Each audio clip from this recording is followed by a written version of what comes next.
then she would come in, hey, my people, just loud and hugging everybody, and everybody's laughing and everything. Erin Peterson was Celeste and Grafton Peterson's only child. On April 16, 2007, Erin, a freshman at Virginia Tech, became one of the 32 victims of shooter Sung-Wee Cho. I gotta tell you, I feel sorry for him.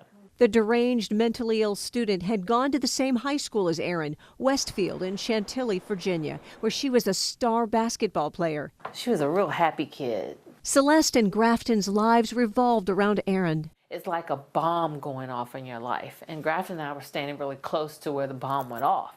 And so we were completely blown up. And we had to figure out how to put ourselves back together. Celeste says that briefly she and her husband actually thought about suicide. They were gradually wrenched from despair by a group of steadfast friends, especially Cheryl Lennox, who refused to leave her side even when there were no words. We would sit and not say anything for hours. The women became friends years ago through their daughters, who played travel soccer together throughout their childhood. Shelby Lennox and Erin Peterson remained close through high school, as did their moms. I can call her at 2 a.m. in the morning and say, I'm broke down, can you come get me? And she'll say, where are you? I'll be right there. In 2015, Cheryl's daughter Shelby was planning a wedding and knew it had to include Celeste and Grafton.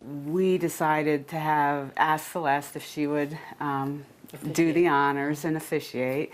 And then we wanted Grafton to help walk her down the aisle. So, and luckily he was able to do that. So she had a dad on each side? She had a dad on each side, yeah.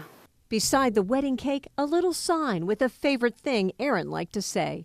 Shelby and I made up a sign for the birthday cake, for the wedding cake, that said it's not a party without cake. Just for Erin, because that cake was an important part. Celeste and Grafton were touched to be part of Shelby's wedding. So if Erin couldn't be there, she was in spirit in many ways. Yes, and I wanted her parents to be able to be a part of a wedding because they weren't going to have that opportunity with Erin. At the time, Grafton's health was failing. 6 months later, he died and was buried next to Erin. Through more grief, Celeste and their friends celebrated his life. In the story of the Virginia Tech shootings, the Petersons will be remembered for their lawsuit against the university. My husband was adamant about getting to the truth because he didn't feel like the truth was being told.